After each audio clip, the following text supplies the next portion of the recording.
Well, I think we certainly have enough to reflect on. And that's what I wrote down in terms of reflection. So I was really happy that we took out those blue pages in advance so we could kind of focus our thinking. What I want to do, just to get the group started all on the same page, is just very quickly run through what we're going to ask you to do for the next 30 minutes. This is the first time that you will have met together in a group, and you know you have one of the SICA group monitors at each of the tables, whose role it will be to facilitate the discussion and to keep you on track in terms of moving through the questions. But the first thing is obviously to say hello to each other. So we want to ask at each table to introduce yourself just quickly, your name, your country, portfolio, just so you know who each other are, and that you can put a name to a face and begin to create a new relationship.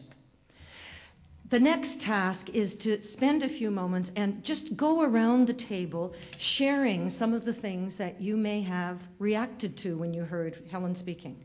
Thinking about it from your own country context. Does your country have the kind of vision that was present in what Helen was saying, or whatever struck you? Perhaps a point, a reflection from everyone, so you begin to have some dialogue. So spend some time on that. Then, free for all, open discussion. Did you agree with Helen? Did you disagree with her? Are there areas that you would have liked her to talk about a little bit more, or areas that you would like clarified? Sometimes areas where Helen speaks quite quickly, so you may have missed some of her points, especially if your first language isn't English. So to take a chance to look at what didn't I understand. So come to some understanding. And at about 20 minutes into your discussion, we'll stop you and ask you to come to agreement as a group on a couple of questions that your group would like Helen to address. Maybe an area that you'd like her to spend a little more time on, or you'd like to clarify or get her ideas on something that might work in your countries. And in the last 5 minutes, I'll be coming around and collecting a couple of questions from each table. Helen has very kindly agreed to stay and answer some of our questions. She won't be able to answer all of them, I'm sure, in the time that we have, but there will be enough time for a select number, and the rest of the questions we'll have typed up, so we'll all have a record of all of the questions that got addressed. So even if we can't get them all answered today, hopefully we'll have more time to really speak about those issues as we socialize and chat with each other through the course of the symposium. So that's just a quick orientation to what we'd like you to do now in your groups. And could I also just make one mention around language? There are many, many languages in this room, and many people for whom English is not a second language, is not a first language, I'm sorry. And what we would really like to encourage you to do is in your small groups, ask for clarification. Please don't be shy. Ask people to repeat things or slow down or say things a little more simply if that's what you need. The important thing is that you're able to follow the conversation and really get as much out of it as you can. Count on people at your table to be sensitive to that and respect it, except when we get excited, we speed up. So don't let us do that. If we're speeding up, look after what you need and just say, slow down. I need to follow the discussion. And the group monitors will be really helping you do that. So I just encourage you to own the agenda and to feel really comfortable with making sure you're getting it. You're here to get it, and everyone wants you to get it. So please don't be reluctant to ask when you don't understand. So with that, over to your group monitors at your table. You have 30 minutes for discussion, and I will be ringing a bell in 20 minutes to get you to focus on questions, free discussion for 20, and we'll move from there. Thank you.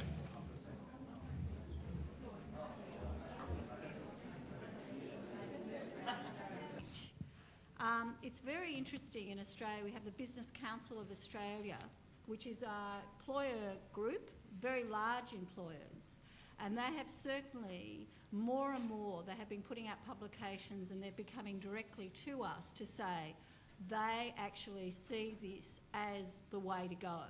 They're very concerned with the state of Commonwealth-state relations.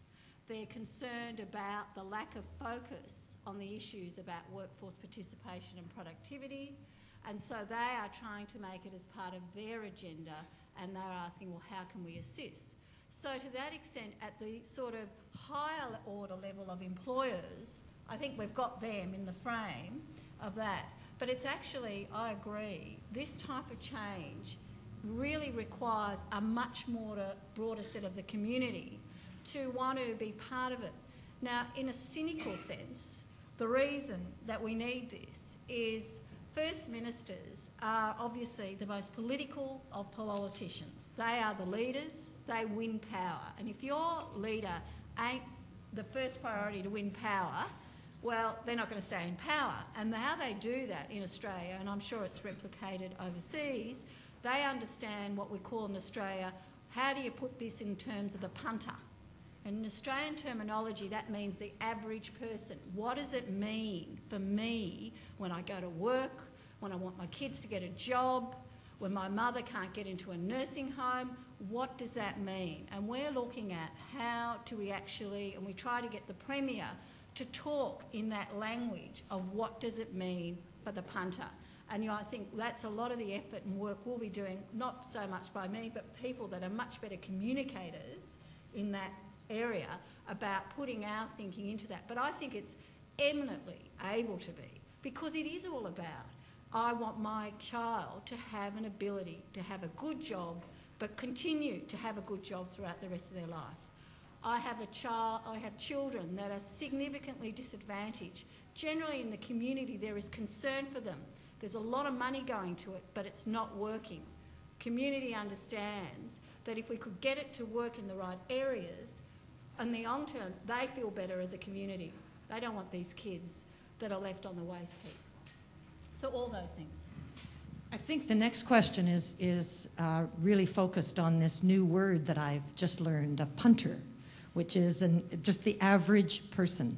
So a question was raised around in this agenda, how do you address what happens in many countries where there's a skills mismatch? We have people with high qualifications, but they're in low-skill jobs.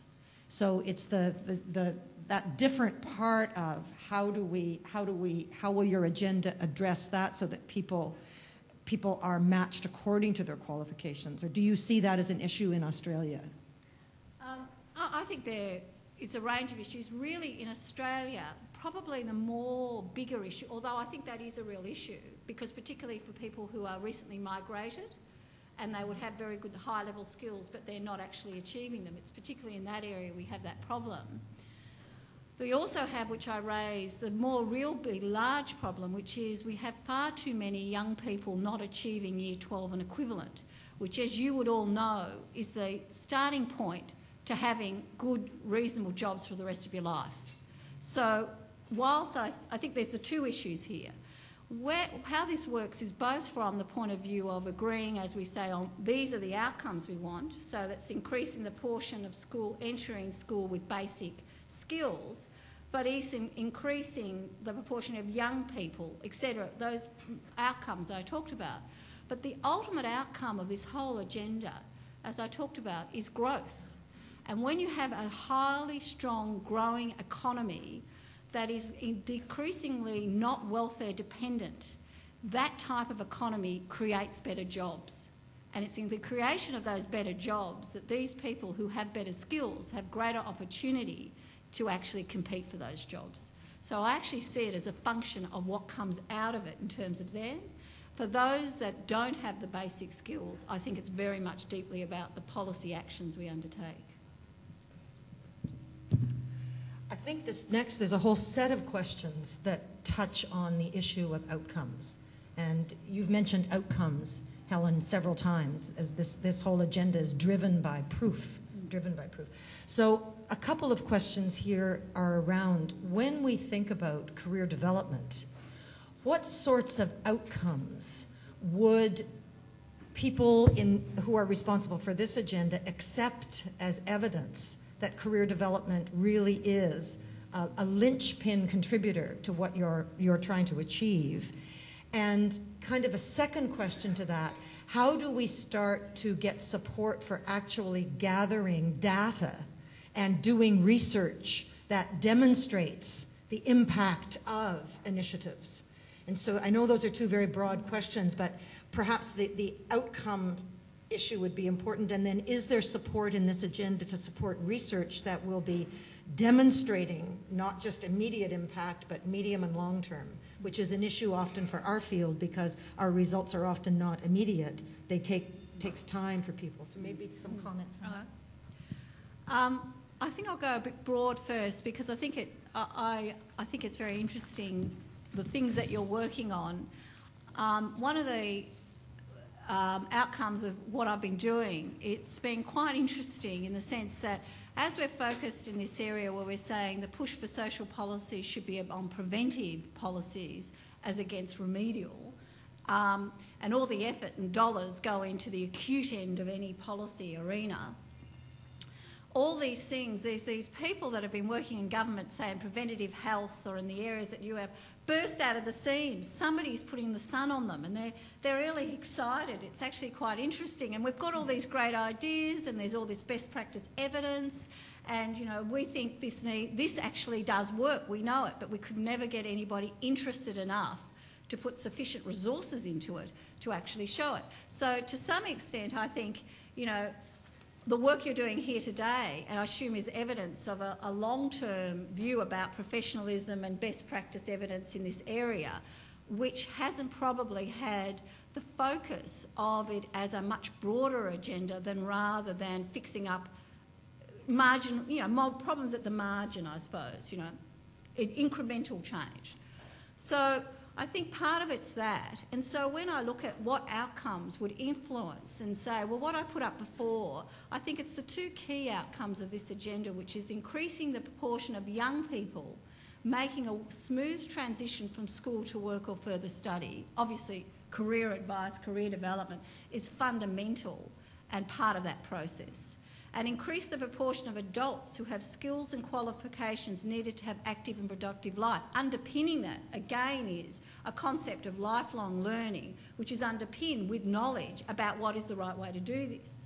So I think in both cases, I haven't brought with me today, but behind all this, the concept is that you put these outcomes up.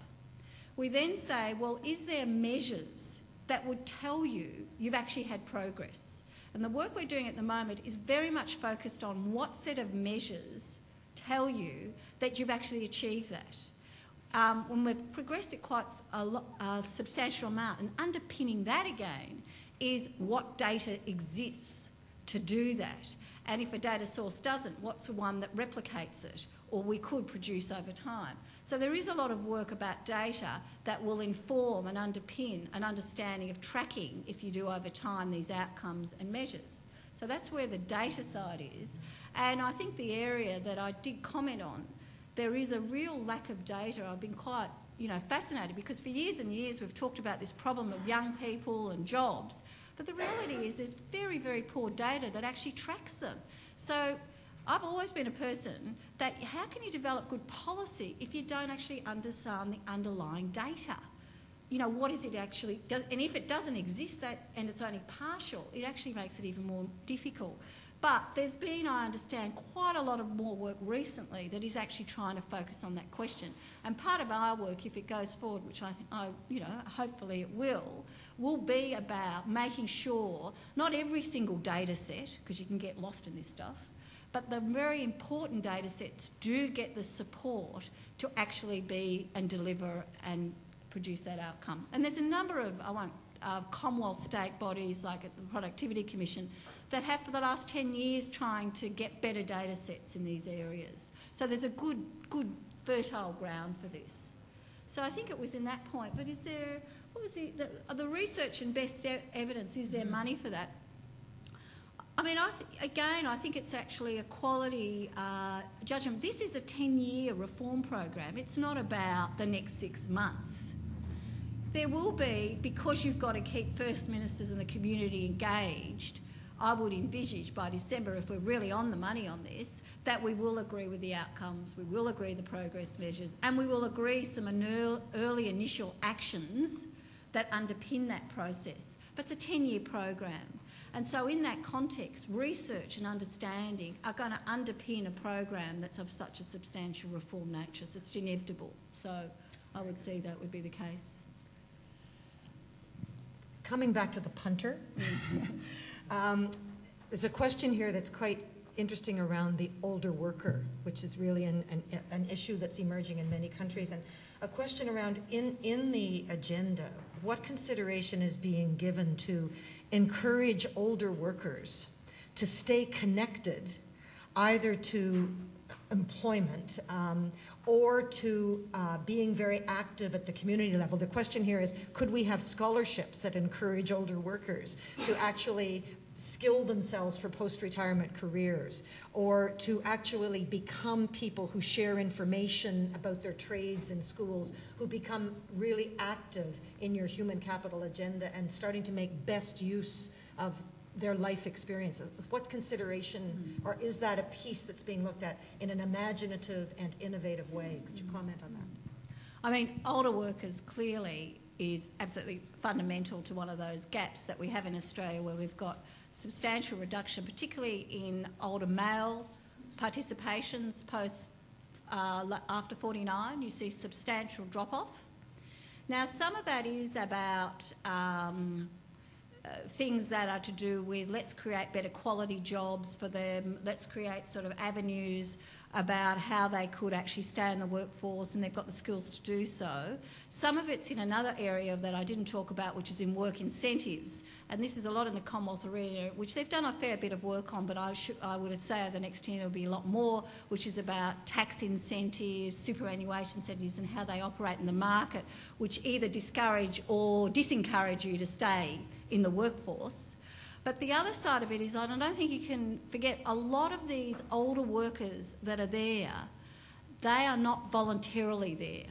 And they're not because it actually goes back to this issue that we have a lower proportion of young people and older people without a basic skill qualification.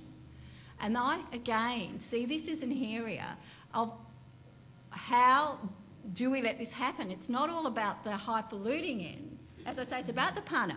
It's about making sure if you haven't, and you're a blue-collar worker, as we call them in Australia, and you've been working on a building site and your back's gone, which happens, I've been working workers' comp and I can tell you it happens a lot, that your end of life isn't on a workers' comp social security payment, it's actually into another productive part-time job, which somebody through a career counsellor has helped you, and you've got a set of skills and you're productive in the workforce. But it's not in something that uses this physical aspect of you, but actually means that you're a productive individual. And I think it's about things like that, honestly, than the others are important. I think the tax side will deal with a lot of that. It's actually this bit, and that's a core problem. But actually, in a way, I think it's fixable, but with a set of lens that actually focuses it on this way, rather than this is the cause of their own problem, they're unhealthy individuals, or whatever has happened. It's actually to do with their educational attainment and the opportunities that prevents them participating in the workforce. Thank you very much, Helen. I'm sorry, but that's the time that we had for questions. I'm going to just turn the mic over to Peter to thank Helen in a moment. But could I just make one personal comment? I think just listening to the passion with which you speak about these issues, Helen, it's wonderful to see human capital really being talked about and felt about as human development. So that's what I'm hearing so much. You're talking about, well, your punter is the example, but it really is the human development portion, which is the passion of people in this room to contribute to the human capital agenda. To talk about it in those terms is really so refreshing. I've really enjoyed the session.